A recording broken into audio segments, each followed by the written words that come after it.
Hey, my name is Chris Brennan, and this is your year ahead horoscope and astrology forecast for the zodiac sign of Scorpio for the entire year of 2025. So, my horoscopes are designed for people that have either their sun sign in Scorpio or especially their rising sign in Scorpio, and I'm going to give a big picture overview of some of the major transits and themes that are going to come up over the course of the next 12 months. So let's go ahead and jump right into it. So this is the planetary movements calendar that shows where the planets start at the beginning of the year and how far through the signs of the zodiac they get by the end of the year. And it shows how there's a cluster of certain transits through specific sectors of your chart over the course of the next year. So these are some of the transits I'm going to talk about roughly chronologically, although I'm going to prioritize some that are more or less important. And here's some of the dates that you can refer back to later if you want more specifics on the timeframes involved in some of the broader transits that I'm talking about today. All right, so let's start with the very first transit, which I wanted to discuss that happens right at the start of the year, which is that we open the year with a Mars retrograde transit that starts in your 10th house of career and then retrogrades back into your 9th house of education, philosophy, travel, and beliefs. So Mars stationed retrograde in the sign of Leo in your 10th house of career in December, and sometimes this can stir up some issues involving tensions or conflicts or fights when it comes to your career and your life direction at this time. Sometimes the 10th house represents superiors, so it could be a period where you're having tension with people who are in a position to have power over you. In other instances, it can just be struggling with some issues with respect to your reputation at this time. So this is already happening this has happened in November of 2024 and especially December, and it only lasts until the first couple of days of January, the first few days of January, and then Mars will retrograde out and move into your 9th house, which will alleviate some of that tension in terms of career a little bit. But I still wanted to mention it because it's part of the opening context of this year. So Mars retrogrades back into your 9th house, and the 9th house represents education. It represents our beliefs, which can include our political beliefs. It can also represent our religious beliefs or other things about that in terms of our big picture understanding of the world. So when Mars goes retrograde in our 9th house, sometimes there can be tensions in this area and conflicts or difficulties surrounding things that you believe. The 9th house also represents travel and sometimes travel to foreign countries or interaction with people from different cultures that are different than our own. So sometimes it may represent that the source of conflict is coming from that specific area of your life. So it's a good time to exercise caution when it comes to travel and to not take any risks or do anything that's putting yourself in a bad situation where you could get into trouble. Another piece of this transit, which is lasting for the first 4 months of the year, and that's why I'm mentioning it, where Mars is going to be in your 9th house from January all the way through April, basically. And there's going to be certain parts that are more intense than others, but nonetheless, it's probably part of an unfolding series of events that's taking place at this time. The 9th house can also sometimes represent the law and legal things, so it's a good time to be extra careful and not get into unnecessary conflicts or fights that could have negative legal repercussions. And then finally, the last thing is because it has to do with beliefs and like your political philosophy, to exercise some caution when it comes to getting into conflicts with people over your beliefs and things like that, because sometimes what can seem like just a little fight can blow up into a much bigger and more long-term thing than you might anticipate. So it's just good then to exercise caution in general during the course of this transit in the first 4 months of the year with respect to those topics in order to avoid turning a small thing into a much bigger thing. So that's some of the challenging news, but since Mars is your ruling planet, for some of you, this is actually just going to be a super important turning point in your life, especially those of you who are born at night. Will probably experience this as an important turning point with respect to your career and your education, where maybe you have to go back and get some additional training But you end up having an important turning point at this stage, especially in the first half of the year, first 4 months of the year, that sets a new foundation for you in terms of your career and overall life direction. And while there may be some challenges or surmountable difficulties that come up as a result of that, ultimately it ends up being a good move, because you end up taking decisive action in order to help further your destiny and your career goals. So that should be good. So that's some of the initial challenging transit at the beginning of this year. However, later in the year, starting in June, the planet Jupiter is going to move into Cancer and move into your ninth house of education and belief and travel. So I'm really interested in this transit because to whatever extent Mars earlier in the year, in the first 4 months, kicks up some dust in that area of your chart with the ninth house and those topics we were just talking about, Jupiter's going to come in the entire second half of the year and just clean things up and make things really positive and successful and optimistic in that same exact area of your chart. So this could mean that in the second half of the year, when Jupiter's transiting your ninth house, travel would be something that would go actually well and would be successful at this time. And you may have an opportunity to take a trip during this time that ends up being very positive and expands your worldview in some sense. Jupiter transits through the ninth house can also be great times in order to level up your education and get additional training or knowledge and wisdom that can benefit you in terms of your career and your overall life direction at some point. The ninth house, it could also help to smooth things over if you do run into any legal issues. Sometimes ninth house transits can be very lucky in terms of catching a lucky break when it comes to having a good decision made in a legal context or other things like that. So that's a very positive transit that's happening for the entire second half of 2025, all the way into the first half of 2026. And that's going to be preparing you for an extremely positive career transit that will begin in the second half of 2026 when Jupiter goes into your 10th house of career.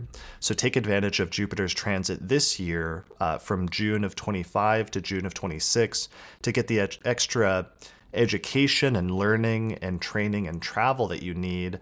And then that's going to come in handy when Jupiter goes into your 10th house. All right. So those are some early transits. I did also want to mention we've been having eclipses go on in your 6th house of work and health. Over the course of the past year, there's been a series of eclipses in that sector of your chart, approximately every 6 months. And we're going to get the last eclipse in that series in the March-April timeframe when there's an eclipse in the sign of Aries, a solar eclipse. So this is taking place in your 6th house of work and health, which is a sector of your chart that actually sees a lot of activity this year, which makes me think that that's going to be part of your major focus for this year is going to be themes having to do with work and also physical health to some extent. So since this is the last eclipse in a series, you've probably already seen my keywords for eclipses are major beginnings and major endings. So over the course of the past year, you've probably already experienced some of this eclipse series in terms of being some major beginnings when it comes to your workplace. And sometimes this can mean starting a new job or ending a job. It can also mean starting to work with different people in your workplace, or in some instances, the 6th house represents people that work for you, especially if you're in a managerial position, but also even just in general. Sometimes we have to hire people to help us around the house or maintenance, other things like that. It can indicate some sort of major beginning or ending when it comes to working with different people like that can be significant, and that can be either a positive thing or a challenging thing. Another major area is health, and major beginnings and endings when it comes to health. Sometimes this can mean that you're trying to put more effort and focus on this area of your life. So a major beginning could be like starting a new diet or exercise regime. It can also mean if you've been dealing with health issues or trying to address things, that there could be things that have come up during this time that have forced you to put more attention towards them. But this last one in the March-April timeframe just seems to be representing the culmination of a series of events that's been taking place for a year now, that's been trying to open up a new chapter of your life when it comes to health. And I believe that that chapter begins this year. So one of the things that reemphasizes that is that the planets Saturn and Neptune are going to depart from your fifth house this year, and they're going to move into your sixth house temporarily for just an initial visit before retrograding back into the fifth house. But we're going to get towards the middle of 2025 when Saturn and Neptune first go into Aries, the preview of a longer term transit that's going to play out over several years, over at least 3 years for Saturn. So when it comes to those energies, Saturn going into the sixth house can sometimes lead to or coincide with a period of restructuring things, either in the workplace or in terms of your health and your physical vitality. So sometimes this can mean that like a challenge comes up that's a surmountable difficulty that you have to overcome, but then you end up becoming stronger as a result of it once you sort of push through. The only thing that's really tricky about this, though, is that with Neptune going into your sixth house at the same time, sometimes things can be kind of nebulous and hard to pin down. There can be this sense of ambiguity surrounding work or health. And I think that's going to be a little bit challenging because you're going to be pulled in two different directions where, on the one hand, Saturn is trying to get you to restructure things in terms of work and health and to be very realistic, almost to the point of potentially even being pessimistic about things, like being overly just focused on the cold hard facts. Whereas Neptune has this more idealistic orientation that may incline you to not have as clear of a picture and not necessarily have your feet on the ground when it comes to some of these topics of health or work. So I think that's going to be a tension that's going to be really prominent, especially towards the middle of this year, around the June-July timeframe, which is when Saturn and Neptune get the closest to an exact alignment between them in your sixth house of work and health. So that's going to be something to pay attention to, just because it's going to be probably the initial phase and a preview of some sixth house themes that will play out over the next several years, especially for Saturn. The good news, though, is that Saturn and Neptune are departing from your fifth house, which represents the house of like children, of romance, sex and sexuality, creativity. And Saturn has probably been cooling things off in this area of your life over the past couple of years since it went into Pisces in March of 2023. And sometimes this can lead to a period of restructuring when it comes to restructuring or surmountable difficulties when it comes to the topics of like children or sex and sexuality or fun and games.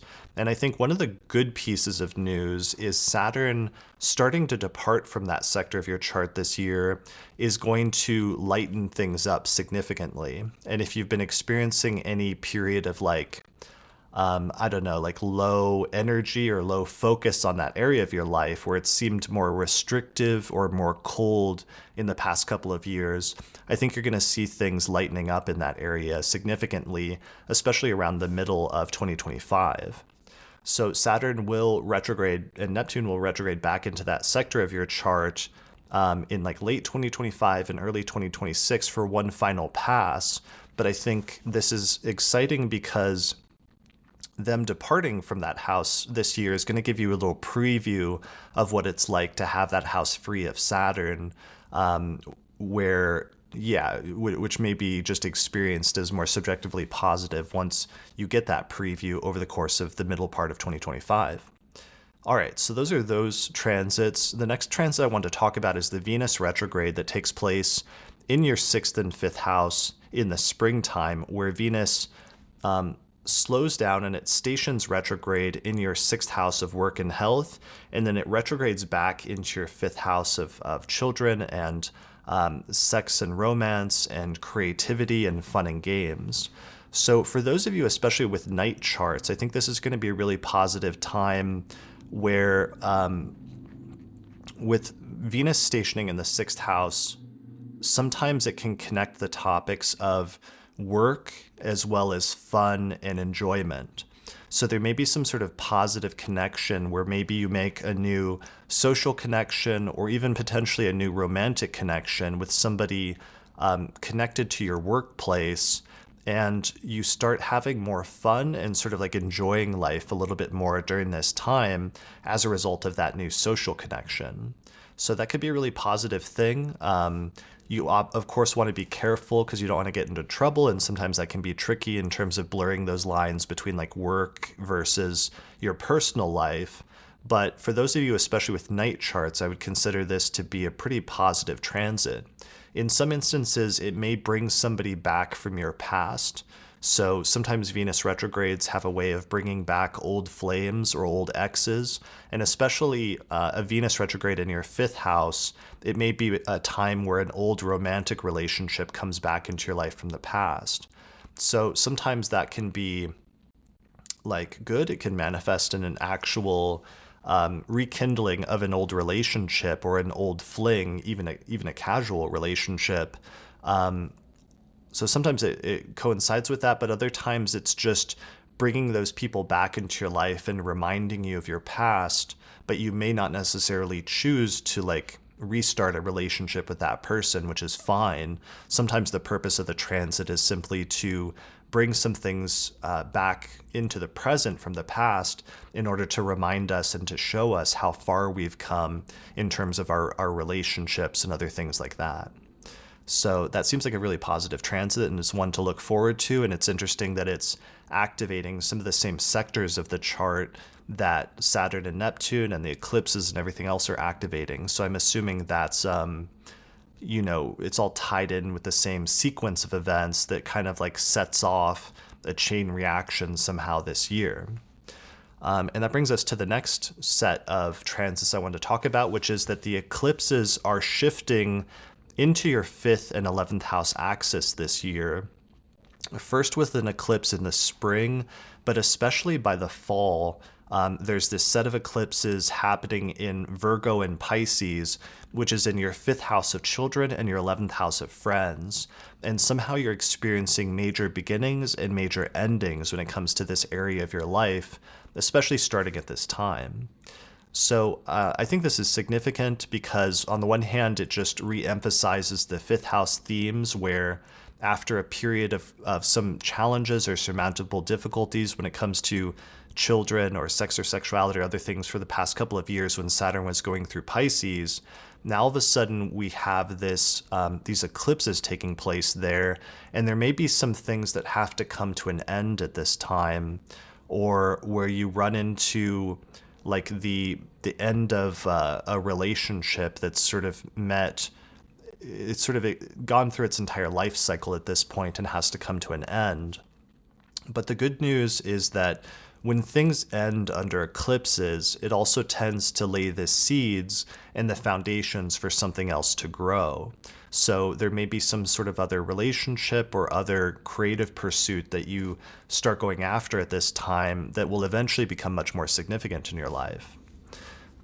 So for those of you who have children, sometimes it can be like a shift towards having children or your children being much more of a focus in your life.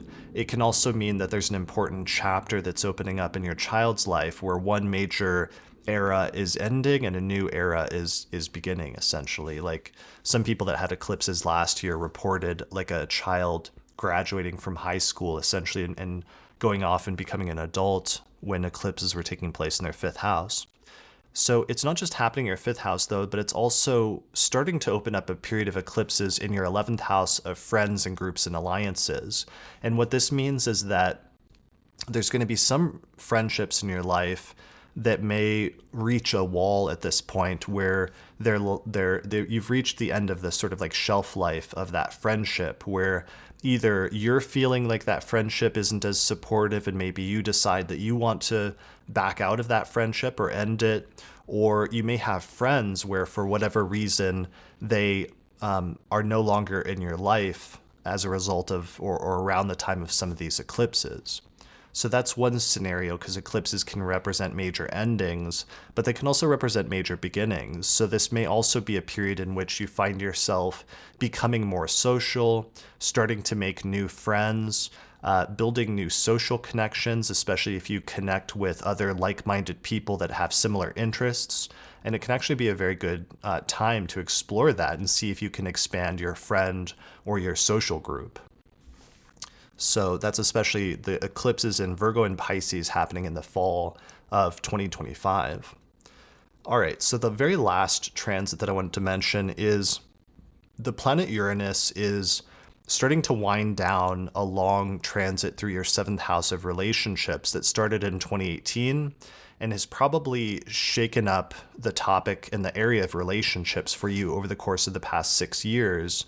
And there's been some curveballs, there's been some excitement and innovation, and some things that were probably kind of like revolutionary in that area. But now we're going to get the first taste of Uranus going into your eighth house of shared resources and other people's money. And this is going to start in July of 2025. And we're going to get this experience for most of the second half of 2025 of a preview of what this 7-year-long transit of Uranus through your eighth house, what that's going to look like and what that's going to be about. So the eighth house especially represents the role that other people's money plays in our life, which sometimes in the most concrete and literal sense, if you have a partner or a partnership, it can represent their finances and things going on with it. So there could be some sort of unexpected disruption or some sort of shakeup when it comes to your partner's finances. So sometimes this can be challenging and problematic or unsettling, but other times it can actually be really good because there can be a rapid shift upwards where your partner perhaps starts making a lot more money than they were before, and that really starts changing things in your life in the way that it either directly or indirectly impacts you. So the eighth house can also represent like other eighth house topics of other people's money, which can include investing. It can also relate to like debt, taxes, inheritance. Sometimes with Uranus transits in the eighth, we can have an unexpected inheritance or an unexpected windfall from like a benefactor. So it's kind of an exciting transit to begin at this time.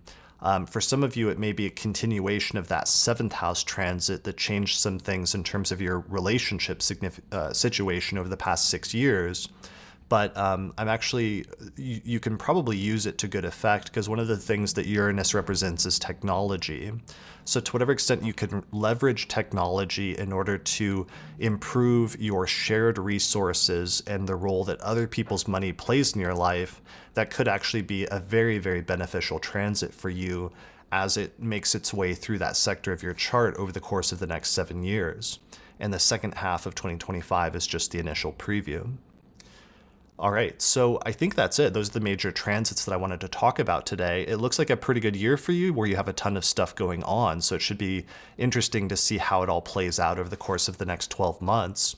So that's kind of like a big picture overview of the year ahead in terms of the major transits and what houses it's going through in your chart and what time periods are going to be more challenging or more positive for different things.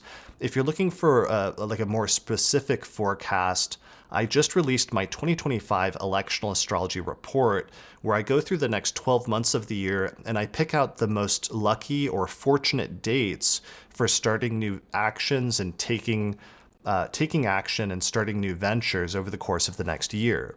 So people have used my electional astrology reports in previous years in order to start major things like starting a business or getting married or taking a major trip or other things like that, where they want a good date in order to launch things.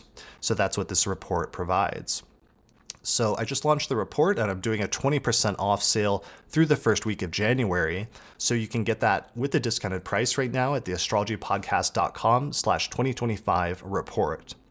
All right, that's it for this forecast. So good luck in 2025 and I'll see you again next year. I just released my 2025 astrology calendar posters, which show all of the major astrological transits this year at a glance, and you can get those at theastrologypodcast.com/merch. If you want to learn more about my approach to astrology, then I teach an online course in ancient astrology called the Hellenistic Astrology course, which has hundreds of hours of video lectures where I teach people how to read birth charts and how to understand and predict the future using transits and other timing techniques. So you can find out more information at theastrologyschool.com. Also, shout out to our sponsor for this episode, which is the Northwest Astrology Conference, which is happening in May of 2025 in Seattle, Washington, and it's being simultaneously streamed online at the same time. So you can find out more information at norwac.net. Finally, thanks to the patrons that helped to support the production of this episode of the Astrology Podcast through my page on Patreon. You can get early access to new episodes plus other bonus content by becoming a patron at patreon.com/astrologypodcast.